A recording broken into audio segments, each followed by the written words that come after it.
Okay. We'll go ahead and get whoever's online introduced in a minute, but this is a work session, not a meeting, so and this is our first work session in this format, and I want to be able to give everybody opportunities to speak, which is going to be hard, and you might just have to speak up, those of you on the phone. With us tonight, this is Cindy Eklund, the chair. I have the vice chair, Commissioner Swan, Commissioner Cease, Commissioner Charbonneau, Commissioner DeMoss here in the room, Community Development Director Wild, Planner, I can't say your last name, Eric. Kozlowski. And planning assistant, Bacon. And online, I believe we have Craig Ambrosiani, Commissioner Ambrosiani, and Commissioner Hatfield, is that correct? Yes. Yeah, that's correct. Okay, and 4 others, it seems. So if you would please introduce yourself. I believe we have AT&T. Hi, my name is Ted Lyons. I'm calling in on behalf of AT&T. Thank you, Ted. Ken. Ken, good grief. And do we have anyone else from AT&T? Yes, ma'am. This is Sean Ushman. I'm the External Affairs Director for AT&T here in Alaska. Thank you, Sean. Do we have any representatives for Verizon? Yes, this is Kim Allen from the Wireless College Group. I'm on the line for Verizon. Okay. All right, Ken, Sean, and Kim. Anyone else from Verizon? This is Amy Karn. I am the Alaska Real Estate Specialist for Verizon. Okay. So I think that's the 6 that were on there waiting for us to get on. Is there anyone else that's dialed in since then? Tammy Drew is also on from ACOM Consulting, also working on Verizon's behalf. Oh, so 3. Okay. Just listening in. All right. Madam That's okay. Chair, can Yes. we make sure that when people speak that are on the phone, that they say their name first and then talk so we can Okay. make sure we do Yeah, that? those of you that are on the phone, since we don't have visuals, please state your name and Commissioner Ambrosiani and Commissioner Hatfield, just state your last name. And those that are from the tech companies, please say if you're, like Ken from AT&T, just so we can put that all in perspective. So we are having a work session on an item that has been on our priority list that the council sets with us each year. It's been on there a while. The last time there was interest in towers, and now there's more interest in towers. So we'd like to get something in place for those to be able to come to our town. So I'm going to turn it over first to the planning department for a little overview, and then we'll start our work session, which is a discussion. It doesn't follow Robert's Rules of Orders, but we do like to know who's speaking when they're speaking up. So, Eric, will you be giving the... Yeah, I'll Thank you. speak first. So at the June 16th work session, you asked us to, put together a proposed moratorium to bring to your regular council meeting, and then also to look at code and get some answers from the AT&T and Verizon people that we knew were looking around town for a site. So I have a memo that we put together, which it goes through the AT&T's responses, and that's from Ken Lyons, and then Tammy Drew's responses for Verizon. Would you like me to read through them, or? No, has all of the commission had an opportunity to read the memo that was prepared by planning department? Yes. Yes. Okay. So, I've made notes alongside the margins Yep. of these answers, and so, before we go around the table and get people to ask these representatives questions, I'll just turn it over. AT&T, do you have anything to add besides what's in the memo? And then, since we've all read it, we'll probably move into some questions and get your responses. Do you have anything else to start? Yes, this is Ken Lyons on behalf of AT&T. Just so you're aware, we did submit a letter. There's 2 letters that have come in from AT&T in addition to the materials that Mr. Kozlowski included in the memo. One was a letter from AT&T's attorney that deals with the moratorium, and the other letter is we obviously just saw the draft code as it was published late last week, but we were able to put together a short letter as well that we were able to submit. We anticipate we'll have more comments, but we wanted to try to get you a letter with at least some of our preliminary comments on the code as it was proposed in that language in advance of today's meeting. So we've had both those letters submitted, and of course, we're here to answer any questions as well. So thank you. Thank you, Ken. I believe we've all been given a letter from the attorney, your attorney, with some response by the city's attorney, but I haven't, I Did we didn't not see forward the that? second one. Did we? But we're not going to be addressing the ordinance for that second letter that you wrote about until a meeting in August. Do we have it? We don't have it for a public hearing tonight. We have it as For a a discussion. It's for discussion, not public hearing during tonight. our regular meeting. Correct. So, but there will be no action taken on it, so I haven't read your letter on that. Did anyone else on the commission read that second letter? I have a copy, but I It's hard to I read thought it I now. sent it out. I Did anyone apologize see if it? No? No? It was suggestions that were made based on our draft. Right. No, I didn't see that one. So Okay. we'll leave comments for that until we get to the regular meeting, I guess, so. Verizon, This is Ken. Yeah. That's certainly fine. I just want to let you know that we had read through it, and so we were familiar with it, and we're able to answer any questions about it as well. So. thank you, Ken. Thank you. Tammy with Verizon, do you have anything before we start with some back and forth on questions? I don't. Okay, all right. Or Kim. Kim Oh, was Kim. going to represent. Verizon. Okay, Kim. There's been letters today as well, supporting, and the positions taken by AT&T both with respect to the moratorium as well as the proposed code changes. So we too have read through the code and are familiar with that. Okay, And they'll all be included when we do it in August. Thank you. okay. Okay. Ms. Wild, you said they'll all be what? We'll make sure to include those, we'll discuss them tonight during our regular meeting, and then when we move it forward in August, we will include those In the as packet. backup. Okay, Correct. perfect.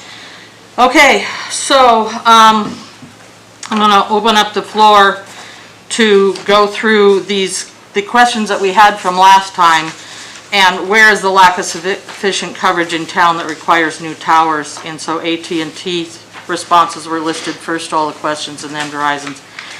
So,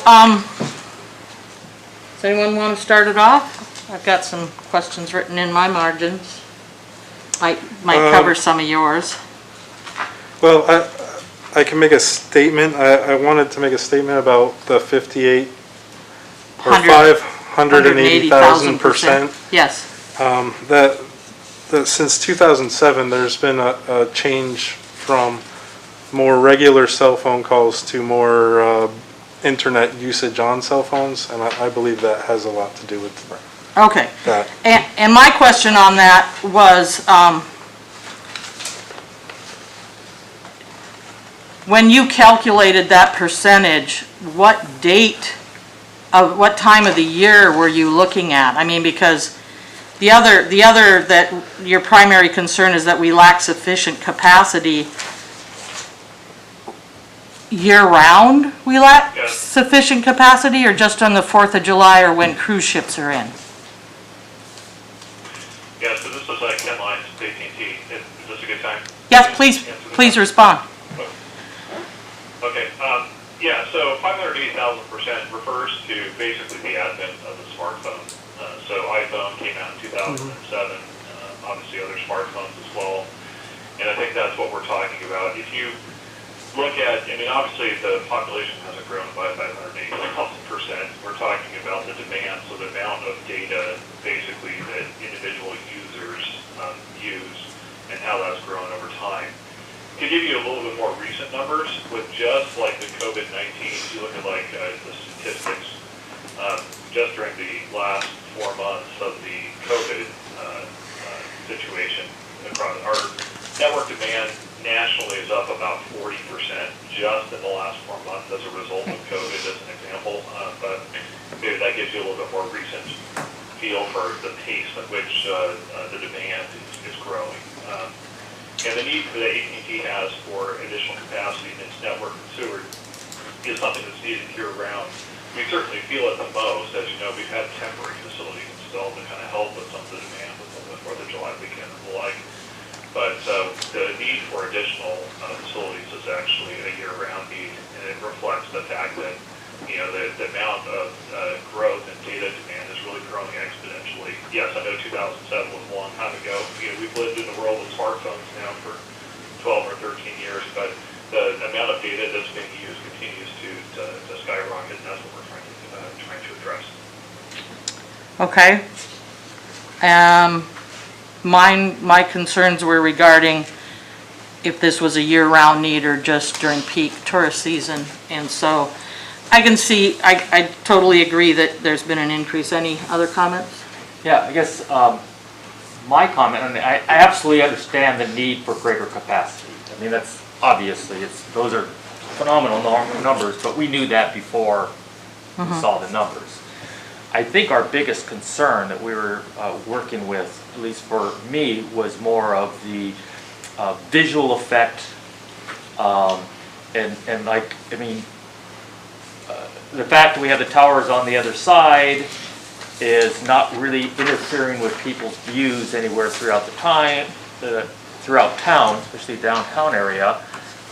Specifically the downtown area. I think you can go out to some of the outlying areas and they're pretty flat, there's a lot of trees, and there's a different emphasis on the view shed.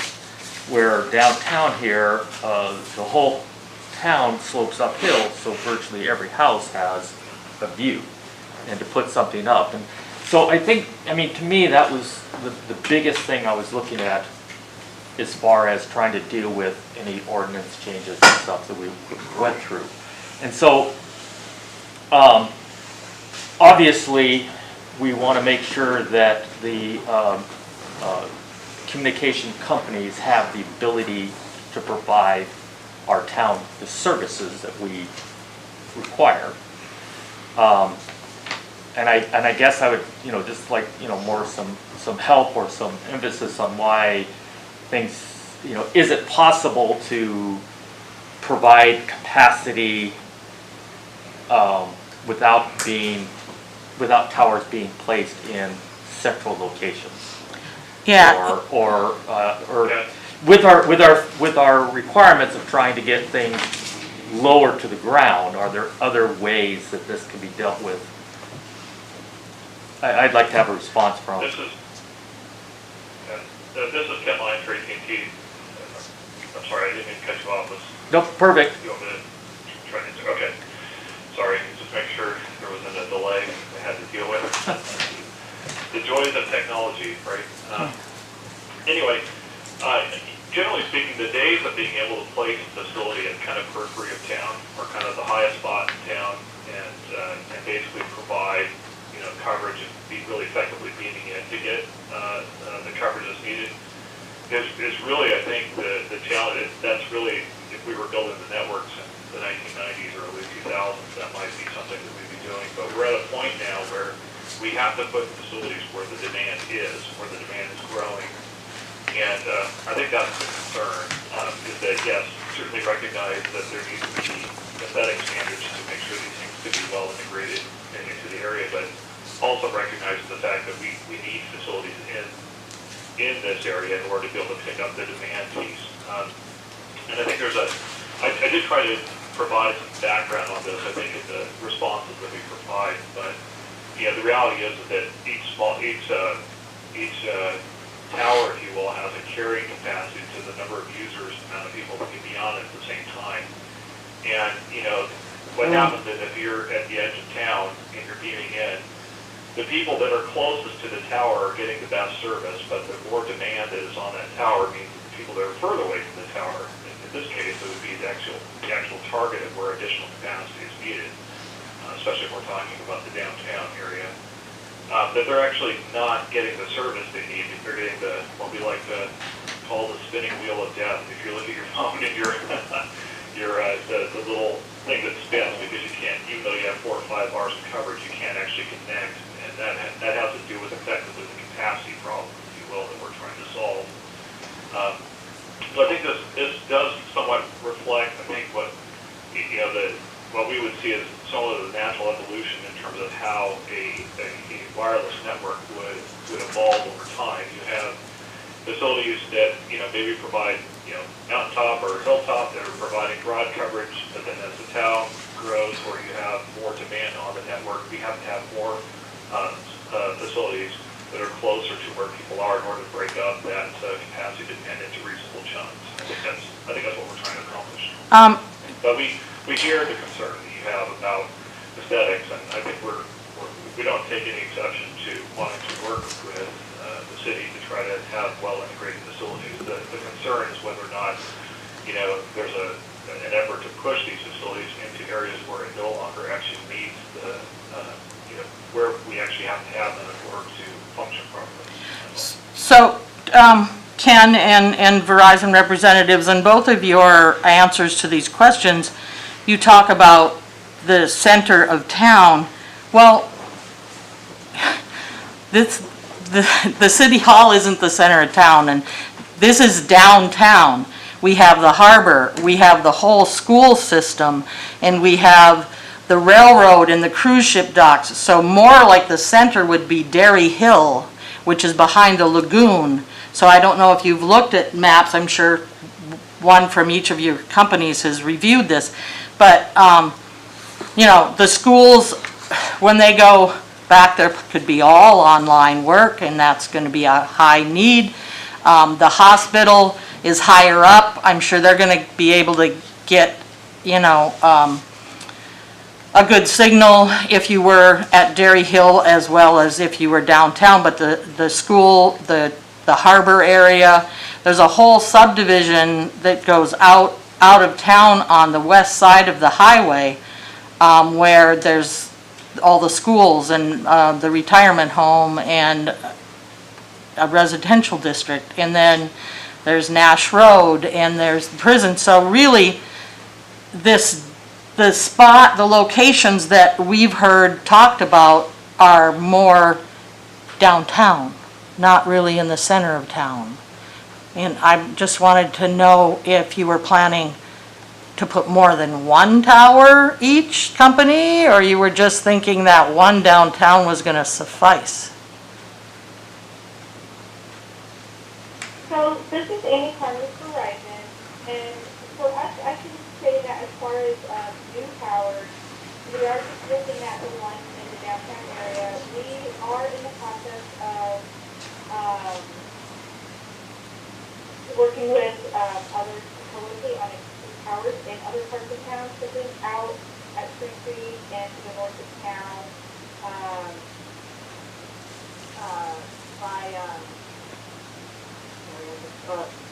Could you turn up your volume, Amy, or move closer to your phone? Oh, sorry. Is that better? A little. Oh, okay. I'm like right up on my phone. Okay. Okay. We'll see if we can turn the volume up on our end, Amy. Just a second while we get around the wires.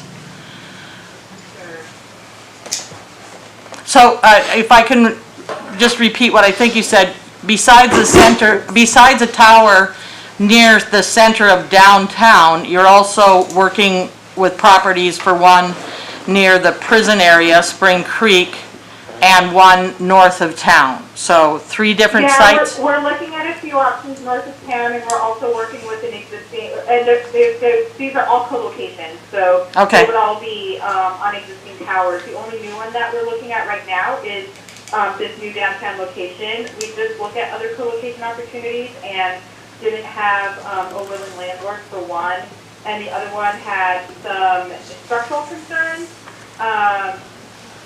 that, you know, there were some structural concerns, so we opted to look at the potential of a new tower on, you know, a Roland build at this site. Okay, and is there a way that you can determine where the capacity is coming from, or is it just everything coming out of Seward is in a lump, or can you say the south end of town has a higher need than the schools have, or the cruise ship dock has a higher need than the hospital? Can you pinpoint the capacity need? So I'm not an engineer, but I believe that they can, and I suspect Ken with AT&T could likely better answer that. Thank you. This is Ken for AT&T. Engineers, they have all sorts of existing data and modeling and things like that to determine where these facilities are proposed. And so, that's why the facility would need to be located in this area, and why, I think it was mentioned before, there are other towers, but we're already there. This is the area where we need additional capacity into the network. And so that's why it was proposed in this area, or while we were working through that process. And so there's, generally speaking, when a engineer looks at this, they've already determined there's a need. They've already have usage characteristics about where the facility needs to go and what it kind of needs to accomplish. And then they typically issue a document to the engineering team or the site acquisition team to go find a location in that area that will meet those minimum requirements that the RF engineers need in order to be able to provide, to meet all of those objectives, if you will, that they're trying to meet, with that demand. So I don't know if that helps. Have you seen? The process, but. Have you seen that And document? of course, we're always looking at, well, what are the constraints? What are the requirements of the local government in terms of the way these things need to look? And of course, as was mentioned before, we have to find a willing landlord. Or as was mentioned before, there might be other towers in the area. Can we approach them about potentially co-locating? I think it was mentioned before that certainly a couple of towers in this that's already located in this area has some significant structural concerns. Can they even accommodate co-location? These are the types of analysis, because certainly we'd like to be able to co-locate on something if it's possible and if it's reasonable. If we can actually have, if there's a willing landlord, if they're willing to lease to us, and the tower is structurally capable. But these are all the types of constraints that tend to drive the decisions about where towers are located and what they might have to look like. Eric?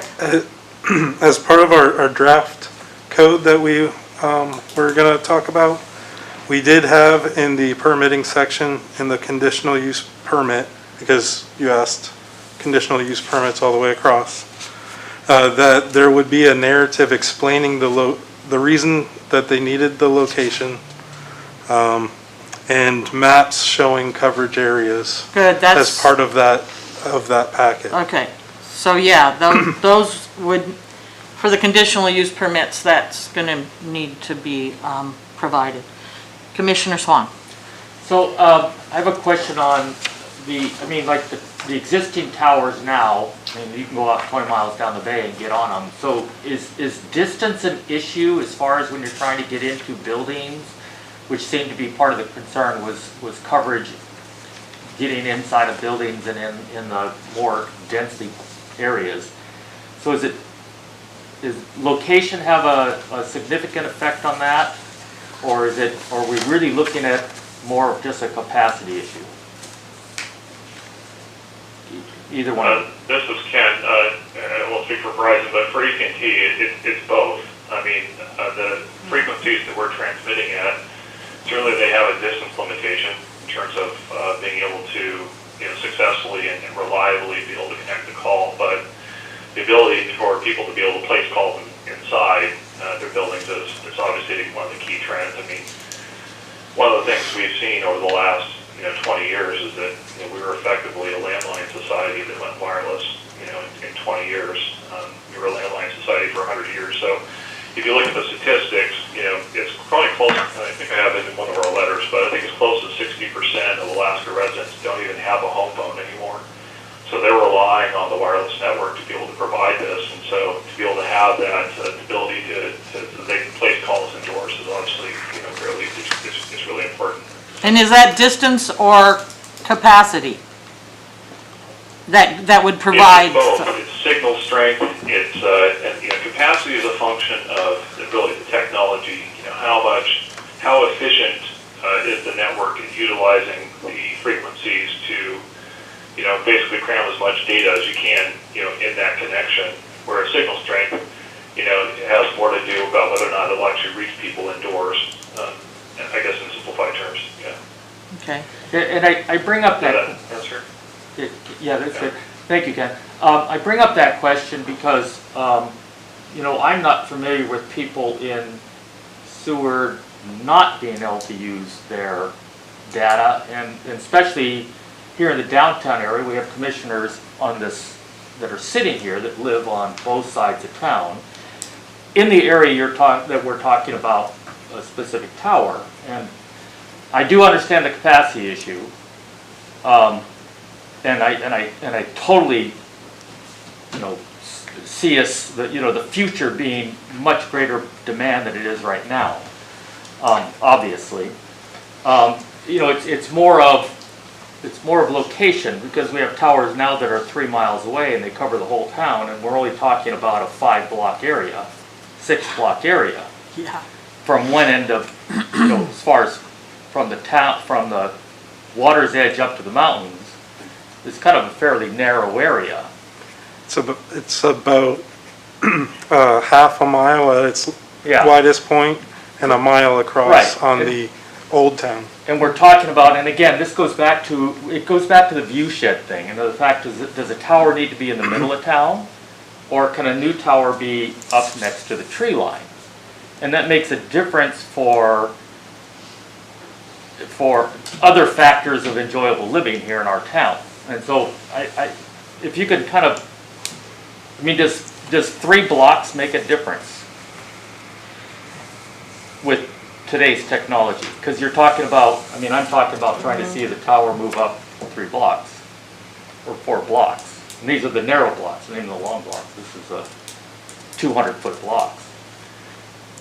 And just to add to that, our comprehensive plan, I've been through the updates over the last 20 years, the updates, and every time one of the major cries is protect our view shed, protect our view shed, protect our view shed. And so that's why we're concerned with placing something right in the heart of the downtown area where all of our residents come to this part of town. But if it were up in a proper color against the mountainside, away from the flight path of the helicopters and away from the flight path of the airport, those are the kinds of places I would be more would approve of, rather than next to City Hall or within a 3-block area of City Hall. Commissioner DeMoss, did you have something to add? I guess I just did want to comment that I do have a building right downtown on 4th Avenue, and I have had AT&T for my personal cell phone service for years, and I do have troubles within my building getting service. But is that a capacity? Is it all the time you can't get it? It is. All the time? It's all the time. It's So not just the I have the same within my home on 2nd Avenue, which is 6 blocks away, but my house is built out of longshore dunnage, chicken wire, stucco, So that's the tar other thing, paper, right. shingles. You know, I can stand by a window and get great coverage or go outside.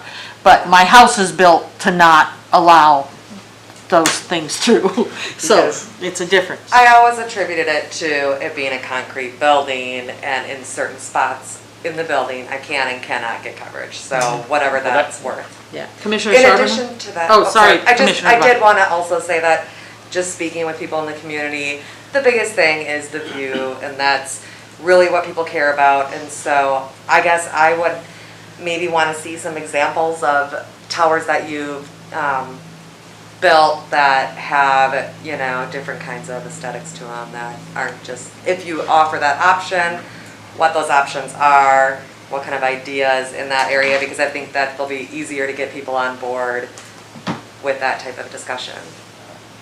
Commissioner Charbonneau? Yeah, I was wondering, going along with the view shed and the 3-block, for a downtown area, not necessarily our downtown area, but just a downtown area with heavy buildings, what's the optimal height for a freestanding structure? Does it have to be freestanding? If it's, say, 75 feet, can it be 10 feet off of the existing building? I mean, can these facilities be bolted to the top of something that already is there? There are other codes that talk about on top of buildings anywhere between 20 and 30 foot above an existing building. Doesn't Avtech have something on top of their building, their new dorm? I think they do. They have Yeah, a cell, I mean, one of those. Microwave. Mike, yeah, okay. So send it to the different. You know, Yeah. a small structure coming off of an existing building would be much less of a view shed issue than in the, you know, freestanding tower for that particular facility. It also could be a potential structural issue on the building, so there's you gotta It can't be balance. that heavy. Yeah.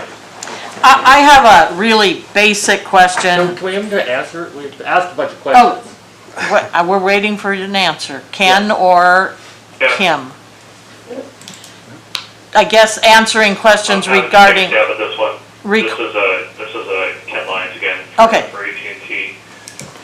Generally speaking, you know, when you're placing a facility, I mean, when you think of it this way, anything that's in front of the antenna can affect the performance of the antenna. So let's put it this way: if you built a 50-foot tall tower and it was surrounded by 100-foot tall trees, it's not going to provide much coverage benefit.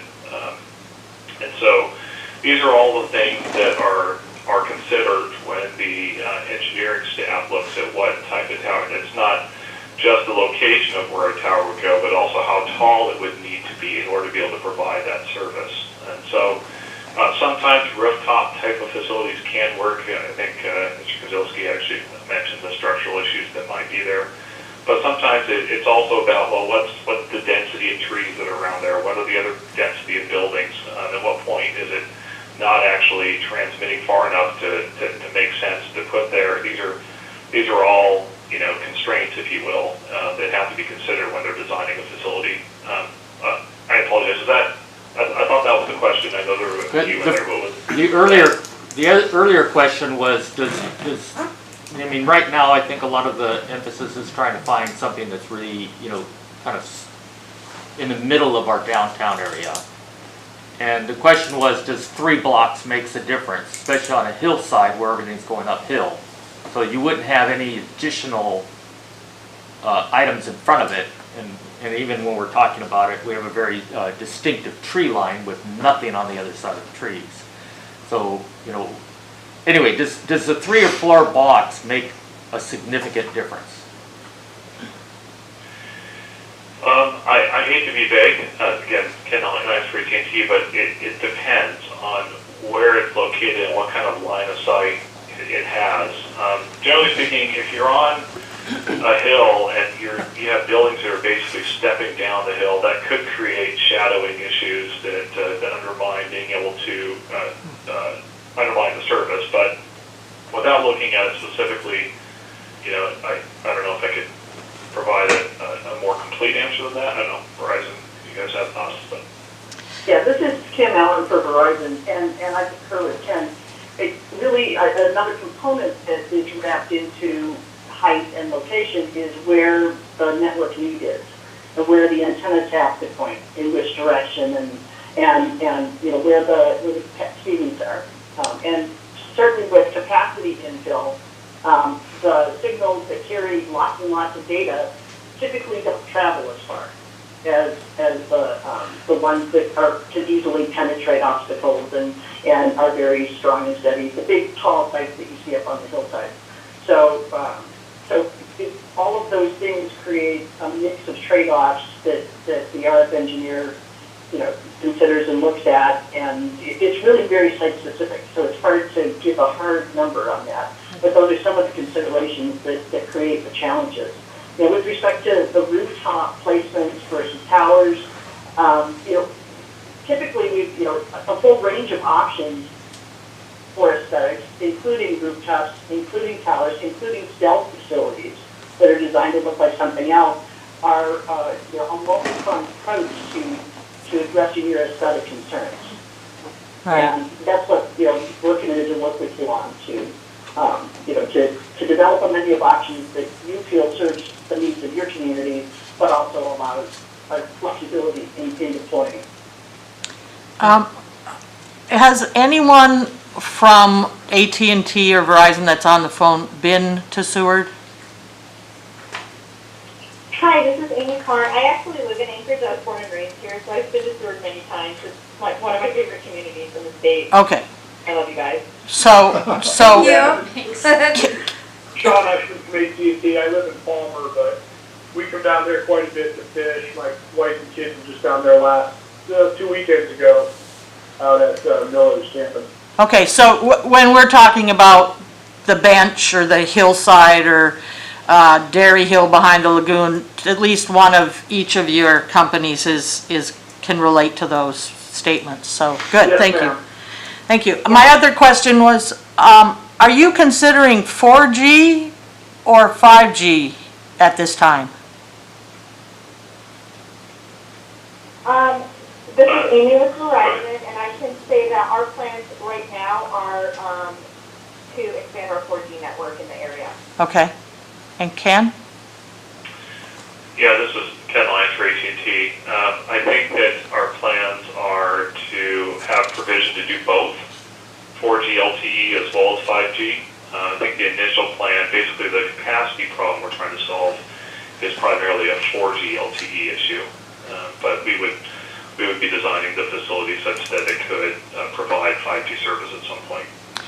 If not when it's first constructed, then shortly thereafter. Once you build This is a, Sean Ashman with AT&T. I Yeah. do quite a bit of work up here with the folks from the State of Alaska Department of Public Safety. yeah, And we have, AT&T has a nationwide contract with FirstNet, which is the first responder wireless broadband network that we provide to not only police, fire, EMS, but also utility companies.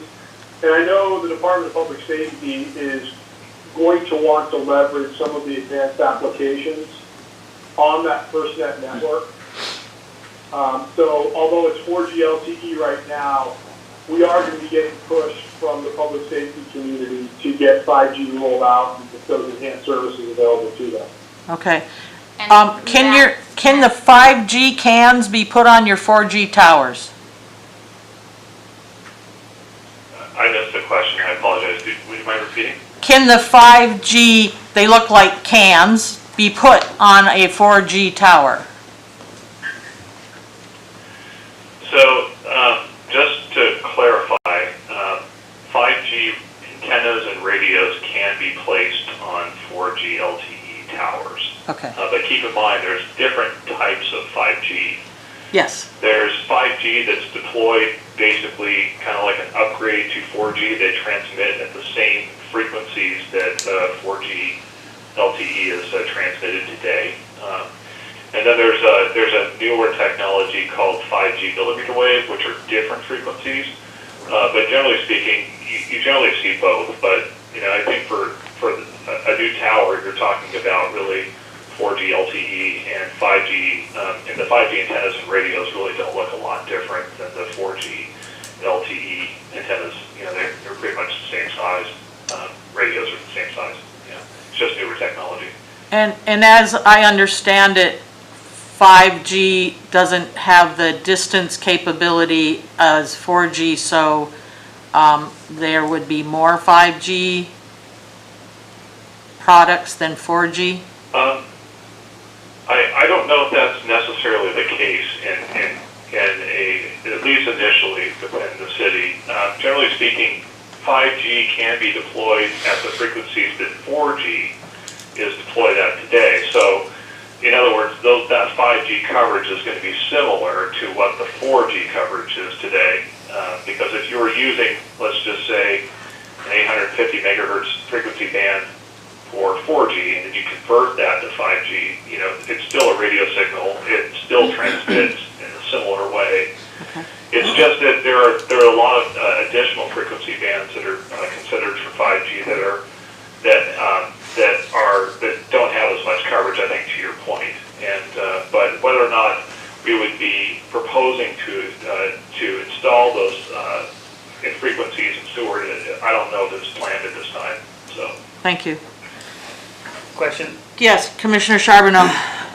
What is the optimal coverage of these areas? Like, would we need a tower every 1,000 feet, every quarter mile, half mile? Like, what kind of optimal coverage are you looking at?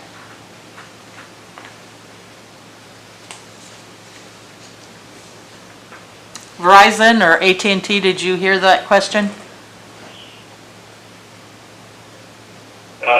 Yes, I heard it. So 10 lines for AT&T. I don't know if you want me to keep saying that. I think we've got your voice down now, Ken. Generally speaking, how far what's optimal, I think, depends on really the density and the coverage objective. We have some places like in Anchorage or perhaps other municipalities where you've got facilities that are just a couple of blocks apart, but their coverage is focused into a smaller area. Generally speaking, in a community like Seward, I think you're probably talking about things that transmitting generally a mile or two. It really depends. And again, in this case, AT&T's goal is to increase the capacity of the network, and by increasing the capacity of the network, it'll actually improve coverage not just for those that are for perhaps downtown, but the other sites that were mentioned earlier. The coverage and capacity of those sites will also increase because you're not asking that tower to do as much because again it was not being able to pick up all of the demand or provide all the service. So so these things are designed and spaced in such a manner that they're spaced so that they would each have their own unique coverage objective, and of course they would hand off to each other. But that's part of the analysis. But sites like this, they can in a very dense urban setting can be a couple blocks to in a very, very rural area. Sometimes you have towers that are very tall that can transmit 15, 20 miles. It just depends on what the focus of that site is. Okay, I have one more question. With these facilities, are they always a 365-degree signal sending? If they were against, say, a mountainside 1,000 feet from city center, would you need a directional, say, a 180 or 270 angle coverage, or would the 360 cause a problem with hitting off the mountain? Is the mountain going to be a problem behind it if nobody needs the data behind it?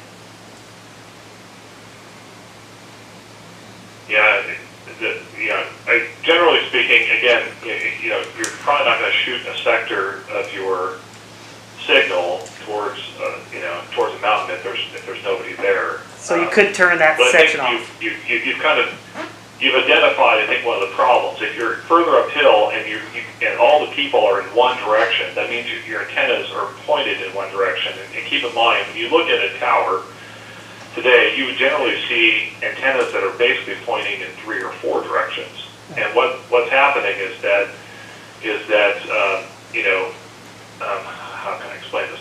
The antennas, each direction is reusing that frequency, and that's how you build the capacity of the network. If you are counting on shooting antennas in one direction, that means that you're not actually able to, the capacity of that site will be far more limited because you're not transmitting in three directions. If you have three sets of different sets of antennas doing that, now you only have one set of antenna, pointing in one direction, so it's really only picking up a third of the traffic that you would be able to do if it was if your antennas were pointed in three directions. I don't know if I'm explaining that well. I probably should have a picture. It might be easier to show it than it would be to explain it, so I apologize for that. No, that makes sense. Yeah, that makes sense. So basically, if you had a mountainside one and then a city center building mounted one, both of them could cover each other and cover the shadows between the places.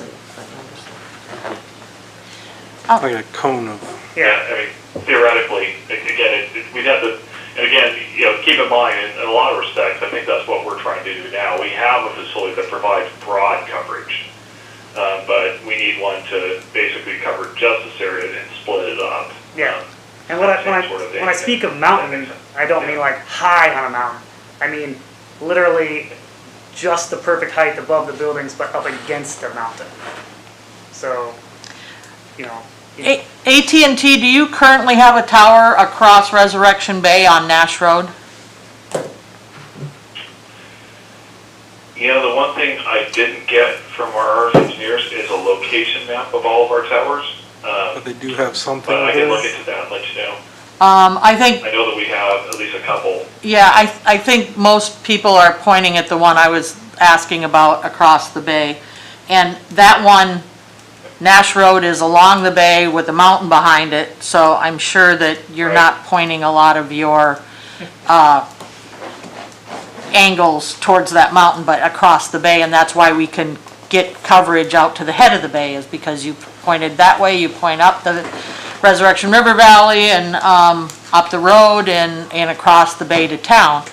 I don't know where your other Yeah. ones are either, so. Andy does. Andy's got that. I know, Okay. hang on, let me come back.